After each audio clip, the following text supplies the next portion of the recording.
a special segment here on Speak called Fair Play, where we turn the tables and we allow our guests to ask me anything they want about my own career in the arts. And I can already tell you from our folks who have watched other episodes, I also took a very extended break away from writing. And I love how you said, it's not that I wasn't writing. I'm not saying I wasn't journaling or little snippets or little things like that. And I talked pretty extensively about what I found interesting about my break is that it's because I was writing. Well, no, that sounds like an excuse. I was writing so much for work. It was grant proposals and communications and all this kind of stuff that I felt like it just sapped my energy. Okay.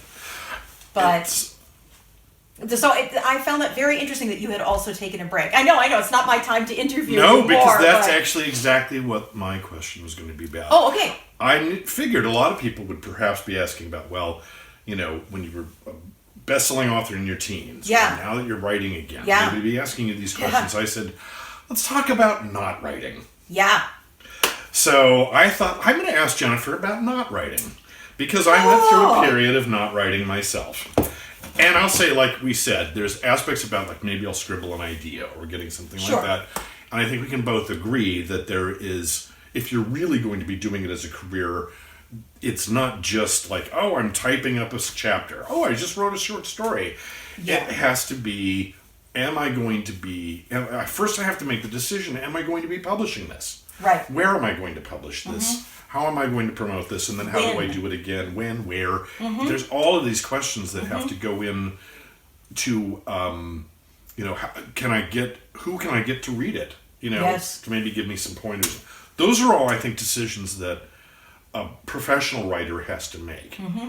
When you're on sabbatical and you're taking a break, that's not quite so much what you have to do. Right. And you may not even be in the situation where you can. Yes. I also think what I wound up doing is a way, perhaps for you maybe to also talk about this. Mm-hmm. You had mentioned about being, having something that, I hate to say suck the creativity out. That tends to be a metaphor we use a lot. Yeah. But it's just, let's say it occupies. You've got a being creative is not a zero-sum game, but yet, there's only 24 hours in a day and you get tired. That's right. As I also can kind of understand when I was taking my break, I wound up being a professional chef for most of those years. So I was working for Tom Douglas back when he only had 3 restaurants, and I was not one of the high managing chefs in there, but wound up getting up to lead line cook, and I found that job to be great. Yeah. It was demanding. Yeah.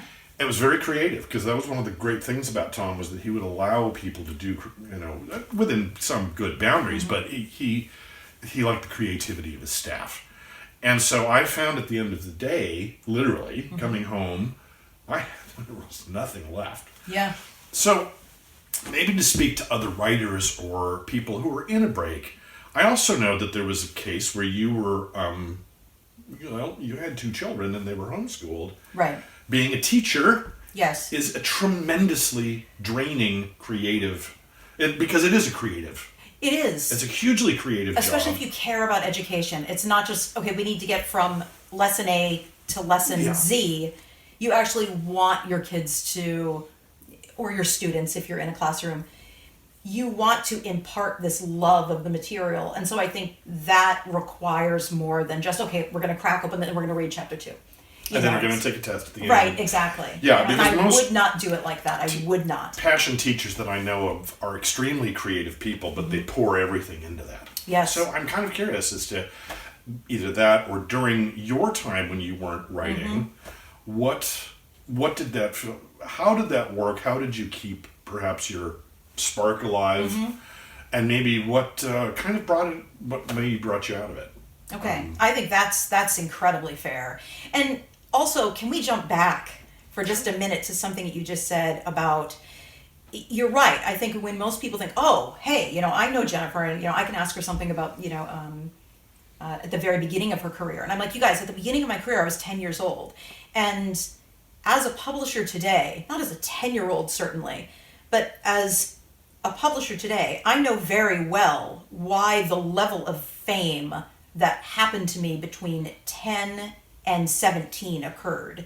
And people say, don't, put yourself down, don't degrade your work. And I'm like, no, you guys, I know what I wrote. I still have it. I'm still living with that albatross that is the, the Escape to the Wind trilogy that was never even fully released.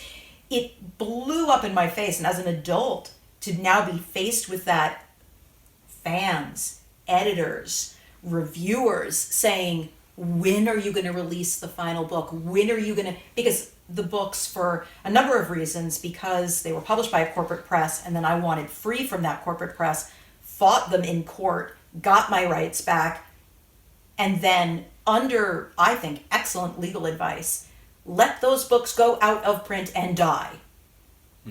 But to now, all these years later, 30 years later, to be so pressured to re-release that book, Escape to the Wind, and some of the other early work, because I think, and this is what I love about you saying, I was kind of writing in all these different genres, and to me it all seems high lit, it all seems surrealism in the best possible way. But during this time was the same time that I was having commercial success with poetry. I had 3 plays produced. This is before I was 20. And I mean, I think it is, you say, well, while that ball is rolling, jump on it as much as you can.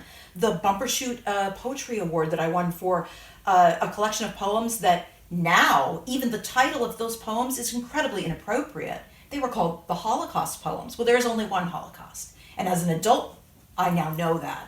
But as say I was 16 at that time, those pieces could have been called Dark Future. They could have been called Dystopian Possibilities. But to have people say, we want to print that set of poems, and I'm like, well, not under that title, you're not with my name attached to it. That's not comfortable for me. So I think that first, standing on that foundation, I think everyone's like, wow, you had this early success, that's so cool. And I'm like, yeah, and it was the best thing and the worst thing that could possibly have happened to me. Interesting. And then you're right, I had children, and my firstborn was diagnosed with autism very, very early on. And he did not speak until he was 4. And I was told he would never speak and that I should put him in a group home because I was a single parent at the time. I'm not a very big person, and the doctor said, you need to get him in a group care facility now at 14 months, because time's going to go so fast and he is going to grow to be, you're not going to be able to handle him. And he is never going to really know that he's in the world. He is never going to be able to communicate with you. So it's not a great loss. You just take care of him, put him somewhere safe. And it took every hour of my waking life to be a parent, to be both parents, right, to my son, and decide that I wasn't going to do that. I don't know how anybody could Yeah. get to the table and just write out a sentence like that. Yeah, all I want now, and yet, I will say, when we started to work together, because I had memories from my childhood, and I felt like, okay, something happened in my childhood, but that I'm not entirely, I don't know what the words were, and only recently have come to realize that it was ABA therapy, and then during the pandemic, because of the pandemic, the woman who diagnosed me with autism at 10 years old told my parents. My parents chose not to tell me. Went to public school, was completely matriculated. The woman who diagnosed me, afraid that the pandemic, the world was over, reached out to me through social media in 2020. And I learned then that I'd had the same diagnosis as my son my entire life. So that, and the only reason I'm sharing these things now is I think they so strongly influence where I went. I identified so incredibly strongly with my son It didn't matter that we were a different gender. It didn't actually even matter that we were mother and son. It was like, this is the child I was. I will love this child the way I would have wanted to be loved. And if he doesn't want to speak, then he's not going to have to speak. I just need him to be able to get on in the world, communicate enough that he can exist in this world. If he wants to point or tap or use a letterboard or draw, I don't care. I am going to let him unfold the way he wants to unfold. All right. Coming from that foundation, the first I took between 10 and 20 years completely off, but the dark lie in all of that is that during that time, like I say, I was writing for work. And I say, grant proposal. I'm saying, but it wasn't just grant proposals and emails and letters and project pitches. It was also screenplays. I couldn't write prose. And the more I thought about it, I've always said, I was raising children. I had this enormous, ridiculously high word count that I was asked to do every week at work, writing these screenplays, working with an acting troupe that I was supplying them with all of their content. This is more than 100 films, features, 30-minute short films, 5-minute ultra shorts, literally more than 100. So I'm like, well, isn't that creative writing? Yes, but that's not the writing that is truly who I am. That's a part of what I do. It's a skill that I learned because I needed to support my family. But prose stopped, dead stopped, when I was trying to get my rights back to Escape to the Wind. And I think, honestly, it's because the experience, 2 years of being owned, literally owned by a corporate press, and being put on tour with them and literally picked up, put down, picked up all over the country, over and over and over again. A mom would be assigned to me, because again, this is like between 17 and 19. A mom would be assigned to me that would pick me up at the airport, and then they would just drive me to each of the readings. And, this idea of being told how to dress, having my hair cut the first time I stepped off the plane, I had hair down past my rear end, which I did, as you know, until just recently. I continued to have very long hair. They were like, no, we're going to cut that all off. It doesn't fit the vibe that we're going for the book. And then these are the clothes you're going to wear. This is the way we're going to market the book. I had no say into the cover, all of that kind of thing, which may seem like a small thing to some people. But for instance, the main character in that book is a 6'2" black woman named Tiger. This is in a dystopian action adventure novel. The character on the front of the book had my basic build and was a white woman. And I'm like, what even is this? Well, it's marketing the author instead of actually marketing the story. So it's only recently that I think I can answer honestly and say, I stopped writing because I grew up and I no longer liked what I had written as a child. I had written almost 20 novels by the time I was 17, and that's 50 to 100,000 word comprehensive, collections, right? I wrote 2 of them myself. Right. And it's yeah, and I think, I'm sure you've heard this, when you talk about, let's not talk about Zuckerberg, let's not delve into social media and politics right now. But I think that a lot of people have been talking about the impact of social media on our youth, and with 2 children, a 19-year-old daughter and an almost 22-year-old son, I do also think about that, but I also think about the impact of social media on all of us. And when someone says, I think it was Scott Galloway who recently said, imagine what it would feel like as a 16-year-old to have your full self just out there. Imagine one of those first novels that you wrote, David, before you were even 18. You now have 250,000, which is not that big in the grand scheme of things, 250,000 fans that are older than me that have passed that book down. And it's like, please, you've given us book 1 and book 2, please re-release books 1 and book 2 and give us book 3, because Escape to the Wind was the first in a trilogy. And for me to say, Oh my gosh. Please don't make me. I mean, I will. I know ultimately I will. I will be worn down because they're saying, but we love it. And I'm saying, that's not even recognizable as what I do anymore. But we all had to begin somewhere.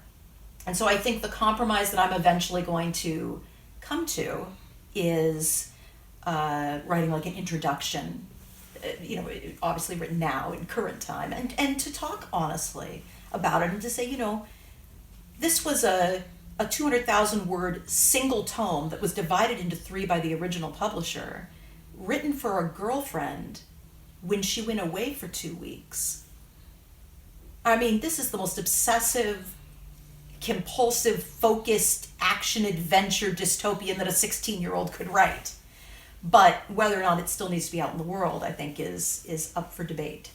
So what made me start writing again? The Trinity Project. Was I scared? Yes. Interesting. I was scared to start writing again because I was afraid that I was going to have to start all over again. Because there was no way in heck that anyone who read and loved anything I wrote before I was an adult was going to even pick up what I would write now.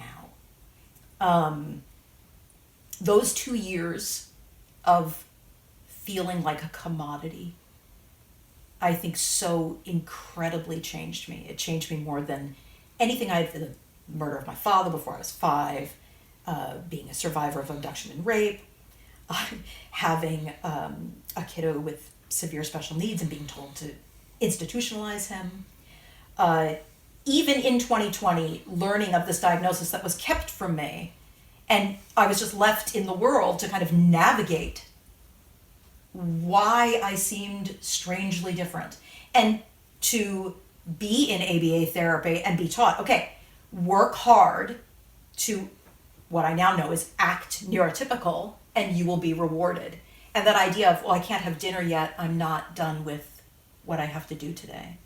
Well, why should I get 8 hours of sleep? I didn't get through my task list. And being grateful that I didn't pass that on to my kids or even my employees. I mean, but to see that rework now. So how did I not write? I guess I did it very poorly because I was writing screenplays the whole time. Was I scared to come out of not writing? I was terrified, but I was driven that there would at least be something. So that if the Wind trilogy if Escape to the Wind had to be re-released, at least that wouldn't be all that I had for people to see. People wouldn't say, you mean that woman who wrote Escape to the Wind? About a bunch of teenagers and they're like living in a domed city? It's like an action adventure. It's like Akira light. It's like Akira without any of the meat. What? This is like so clearly right out of the 90s. Why do we love this? I'm like, well. Was the aspect with then Trinity is something that can be actually very terrifying, I think, that shuts writers down, especially after they've gone through with the screenplays. And briefly, were those ideas and content given to you and say, make a screenplay out of this? So you're giving a prompt versus, yeah, I have freedom to do whatever I want now. What in the hell am I going to do? Because that can be more terrifying. Yes, I agree. And I think that did have a lot to do with it. And I think that is also why I say I did not write for, all of this time, for like these 2 decades or whatever it was, the first 20 years of Maxwell's life, is to me, if it's assigned to me, it didn't feel real. It wasn't fully coming from my own mind. Now, I think with the screenplays, usually what I would be told is, these are the actors you're writing for. And I would usually know what their wheelhouse of skills were. It's this genre. So I had a lot of freedom, but to me, writing even a 2-hour feature length, script is like writing a chapter of a novel.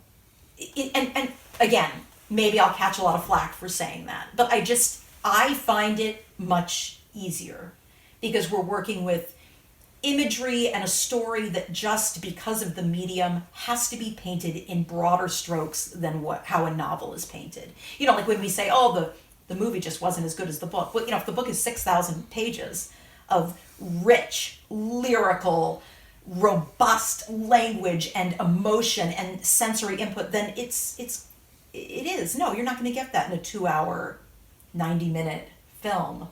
But no, I think you definitely, Trinity, the Trinity Project, in some ways, it was that perfect springboard back into writing, because it was kind of an assignment, right? We got the prompts every month. So it almost felt like, and I knew what I wanted to write. I knew that after all of these years, I knew what I wanted to come back to was science fiction. That's where my love is. That's where I feel like myself. That's where I want to stay. And even though I enjoy writing other things, it's wonderful. Science fiction is what I would write if that's all I could write. If I could only write one thing for the rest of my life, it would be science fiction. I was surprised with those, how, and maybe you can speak to this, as to how the prompt would be there. It would be, there was one, and I think it's this is the one that started with Cantata, perhaps, or maybe it was of this kind of pulsing living thing. Yes. And how it was funny as to how fast, like, oh no, I know what the story is. Yes. They were good prompts. At least I felt they were good prompts. Because I felt that one explained all of that very quickly. Because when I received that, and I think that was March or April, that was I got it in March because it was going to be for the April edition, I think. And for that specific one, I had been in Leipzig earlier. I had seen the manuscripts that Bach had written, and I knew immediately as soon as I saw that prompt, like, oh, I know what this is. I know what the story is. Yeah.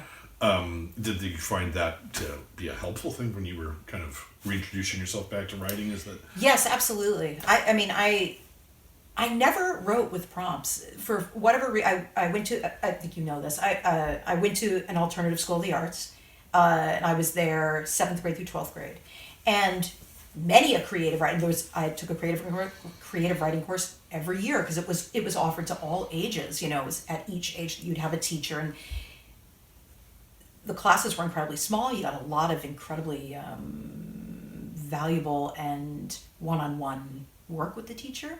None of my teachers ever used prompts.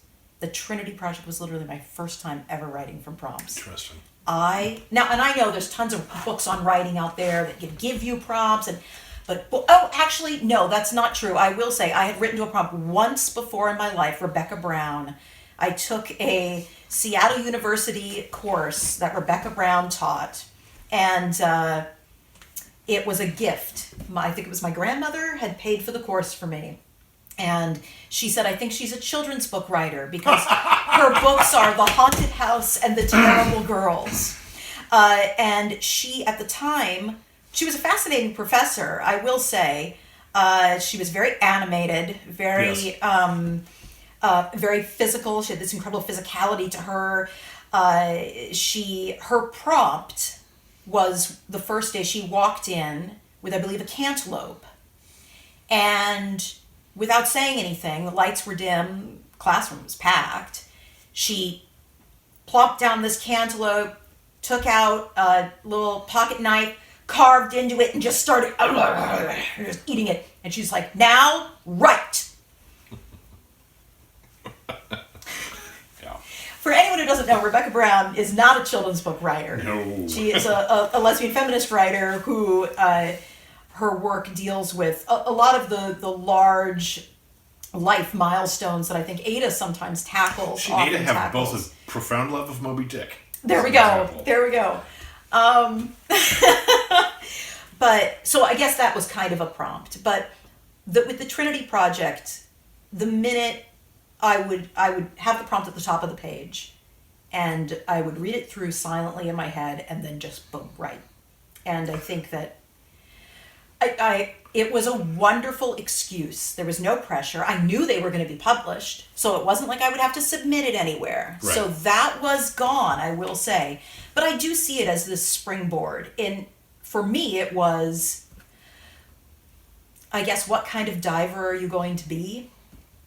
The way you answer these prompts, if the first thing that comes out of your fingertips, rolls off your tongue, comes out of your pen is tiger turned on her windboard. And again, I don't want to slam that brand, that intellectual property, because I know it meant so much to so many people, but I think we also have to put it in perspective, the way I put my early career in perspective, that there was a lot of marketing that was built around this post-apocalyptic fiction wasn't even a subgenre.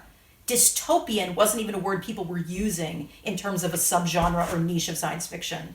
So you had that, you had my incredibly young age, comparatively, and you had the fact that this was the America where Ellen DeGeneres had just come out.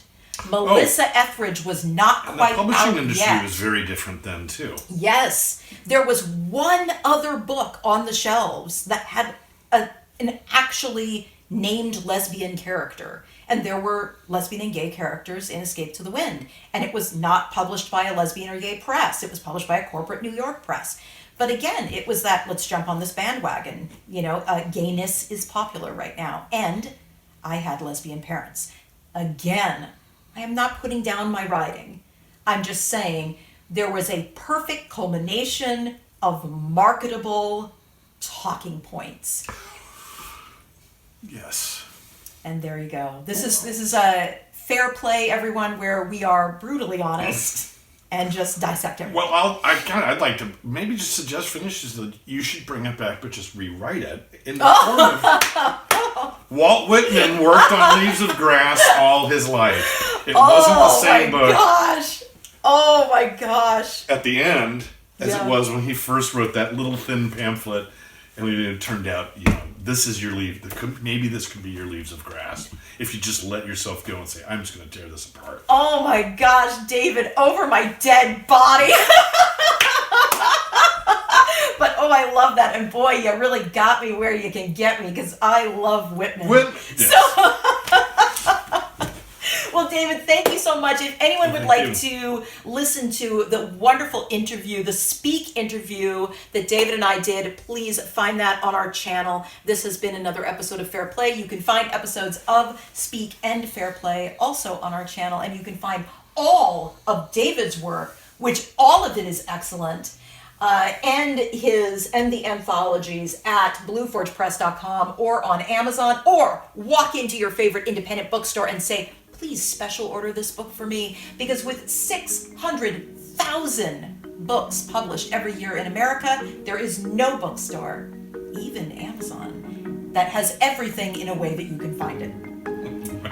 Thank you again, David. Yeah, thank you for having me.